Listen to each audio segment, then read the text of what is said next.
ओम नमो भगवते वासुदेवाय। जिसने जीवन भर अपमान सहा वही सबसे बड़ा दानी बना।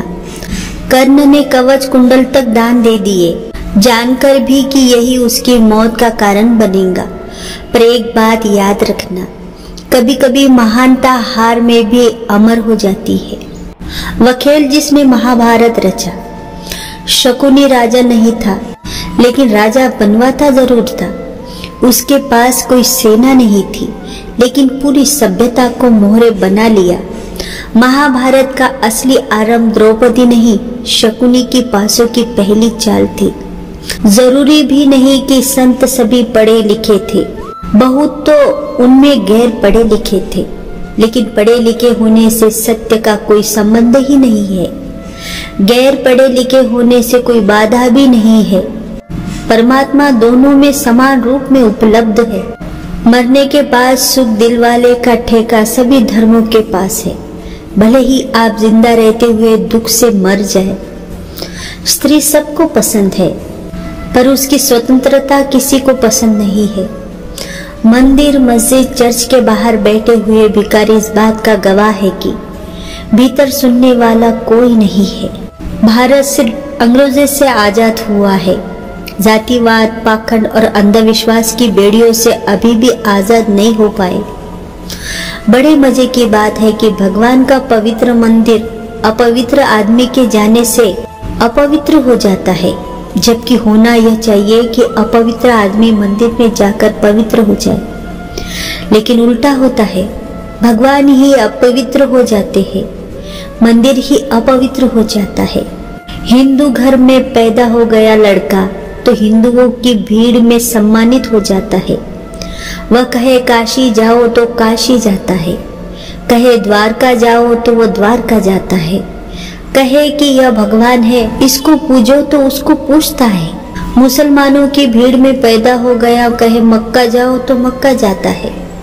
ईसाई की भीड़ में पैदा हो गया, कहा यरूशलेम जाओ तो यरूशलेम जाता है।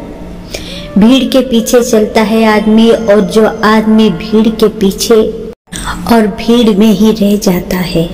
जिनको भी झूठ बोलना है उन्हें सच बोलने का दावा करना होता है, नहीं तो उनका झूठ मानेगा कौन। इसलिए झूठ बोलने वाला बार बार दोहराता है कि मैं सच कह रहा हूँ, मैं बिल्कुल सच कह रहा हूँ, मैं कसम खाकर कहता हूँ कि सच कह रहा हूँ। जब भी कोई आदमी बहुत कसम खाने लगे कि मैं सच कह रहा हूँ, तो सावधान हो जाना, क्योंकि ये झूठे का लक्षण है। महाभारत में द्रोणाचार्यों को हराना असंभव था, पर एक रहस्य था, उनका मोह। जब उन्होंने सुना अश्वत्थामा मारा गया, वे टूट गए।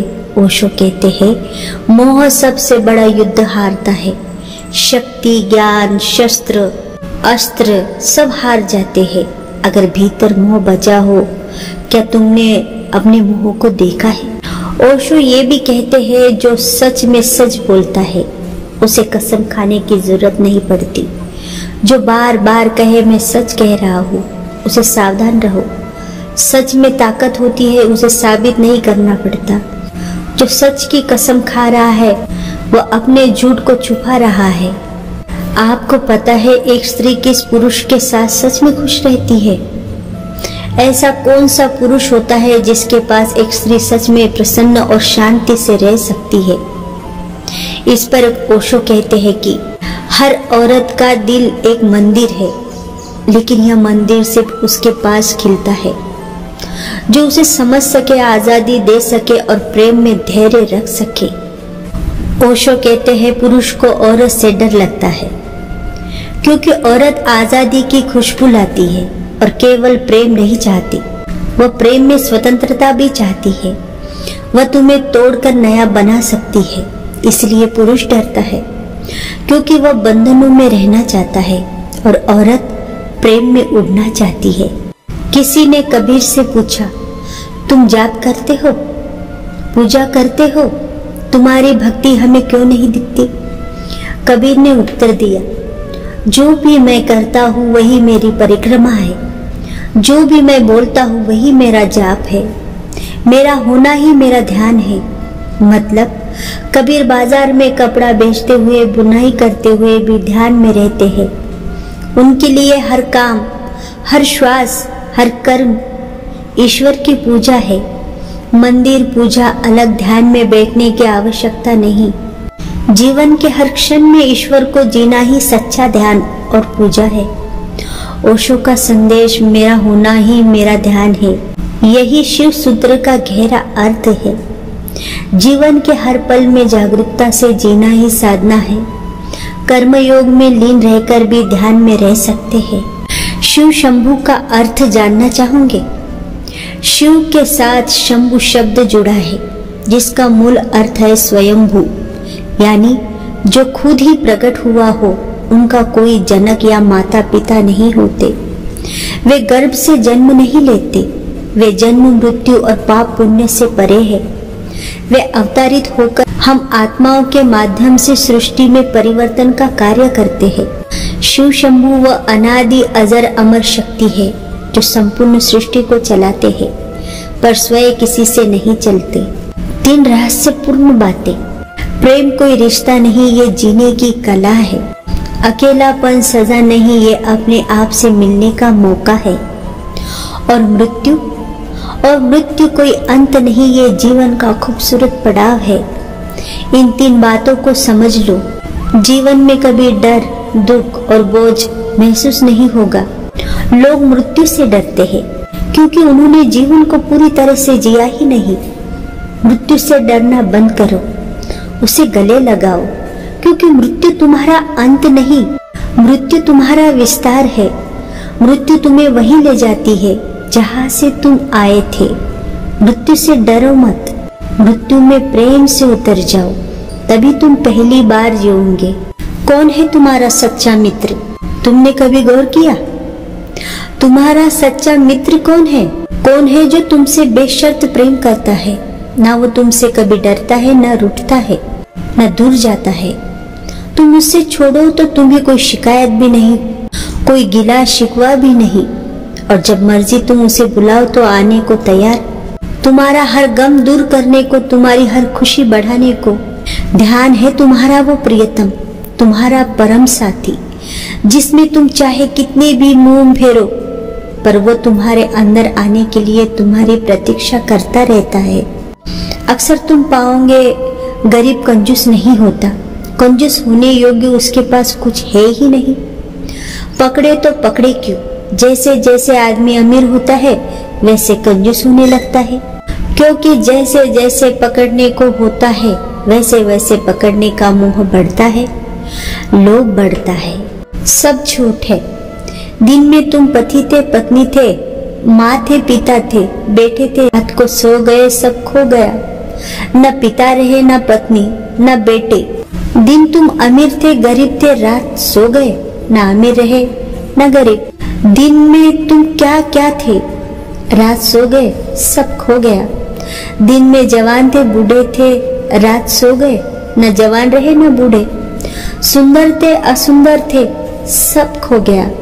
सफल असफलता सब खो गया। रात ने दिन को पोंछ दिया। रात जब सो जाते हो तब सब भूल जाते हैं, सब झूठ होता है। खतरनाक आदमी। विश्व के सभी बड़े देश में ऊपर प्रतिबंध लगाए हैं। मैं उनके देश में प्रवेश न कर पाऊं क्योंकि मैं आदमी खतरनाक हूँ, लोगों के धर्म भ्रष्ट कर देता हूँ। और यह सत्य है, क्योंकि तुम जिसे धर्म कहते हो वह अधर्म ही है, वो धर्म है ही नहीं। कर्ण की सबसे बड़ी ताकत उसका धनुष नहीं था, उसका कवच नहीं था, उसकी सबसे बड़ी ताकत थी उसका अकेलापन। क्योंकि अकेलापन जब सच्चाई को पकड़ लेता है तब आदमी स्वयं एक धर्म बन जाता है, जैसे कर्ण बन गया। देखिए कितनी हैरानी की बात है। अगर 2 आदमी सड़क पर लड़ रहे हो तो कोई नहीं कहता असली है, लेकिन 2 लोग गले में हाथ डालकर एक बूंदे के नीचे बैठे तो लोग कहेंगे असली है। हिंसा असली नहीं है, प्रेम असली है। प्रेम क्यों असली है? हिंसा क्यों असली नहीं? हिंसा मृत्यु है, प्रेम जीवन है। जीवन के प्रति असहमति और मृत्यु के प्रति सहमति है। देखिए कितनी हैरानी की बात है। युद्ध की फिल्में बनती है, कोई सरकारें बैन नहीं करते। प्रेम की फिल्में बने तो सरकारें रोक देती है। फिल्में कोई दुनिया की सरकारी नहीं कहती कि असली है, लेकिन अगर प्रेम की घटना है तो सारी सरकारें चिंतित हो जाती है। अकेला कोई भी नहीं चल रहा, तुम्हारे साथ परमात्मा ही चल रहा है, तुम्हारे भीतर ही बैठा है, साथ चल रहा है। ये कहना भी ठीक नहीं है। अकेले तो तुम चल भी नहीं सकोगे, अकेले तो तुम्हारा होना भी नहीं है, अकेले तो श्वास भी न ले सकोगे, हृदय भी न धड़केंगे। उसके सहारे धड़क रहा है, वह धड़क रहा है, वही धड़कन है, वही श्वास ले रहा है, वही श्वास है। नाम, उसे कुछ भी नाम दो, परमात्मा दो, आत्मा दो, या जो दो या ना दो। चलो जानेंगे आपकी उम्र कितनी है। आप 18 के हैं तो 100% की ऊर्जा है। आप 28 के हैं तो आपके पास 60% की ऊर्जा है। आप 38 के हैं तो आपके पास 30% की ऊर्जा है। आप 48 के हैं तो आपके पास 15% की ऊर्जा है। और आप 58 के हैं तो आपकी ऊर्जा अंतिम सांस ले रही है। बढ़ती उम्र आपकी ऊर्जा समाप्त कर रही है। बाद में कुछ नहीं बदल पाओगे, अभी बदल लो। महान क्रांतिकारी, मुझे एक युवक की याद आती है। उनका नाम सुभाष चंद्र बोस था। वह एक महान क्रांतिकारी बन गए और उनके प्रति मेरे मन में अगाध श्रद्धा है, क्योंकि वे भारत के एकमात्र व्यक्ति थे जिन्होंने महात्मा गांधी का विरोध किया था। वह देख सकते थे कि यह सब महात्मापन, राजनीति और कुछ भी नहीं। स्त्री खतरनाक है, बहुत रहस्यमयी है। तुम नहीं रह सकते उसके बिना और तुम नहीं रह सकते उसके साथ। तुम उससे बहुत दूर नहीं जा सकते, क्योंकि अधिक दूर तुम जाते हो तो अचानक उतने साधारण हो जाते हो। तुम बहुत निकट नहीं जा सकते, क्योंकि जितने ज्यादा निकट जाते हो उतने ज्यादा तुम मिट जाते हो। उनकी कब्र में एक दिया भी नहीं, जिनके लहू से जले थे कभी चिरागे वतन। आज दमकते हैं मकबरे उनके, जो बेच के खा गए शहीदों के कफन। एक अंग्रेजी ने स्वामी विवेकानंद जी से पूछा कि आपके देश में औरत हाथ क्यों नहीं मिलाती। इस पर स्वामी जी ने कहा कि क्या आपके देश का साधारण नागरिक महारानी से हाथ मिला सकता है? तो अंग्रेज बोले बिल्कुल नहीं। फिर स्वामी जी ने कहा हमारे देश में प्रत्येक औरत महारानी है। किसी ने मुझसे कहा ओशो को मत सुनो वरना सब खो दोगे। मैंने कहा मैं आपकी बात से सहमत हूँ। जब से मैंने ओशो को सुनना शुरू किया, जीवन से डर, लोभ, मोह, बुरा आचरण सब कुछ खोता चला जा रहा है।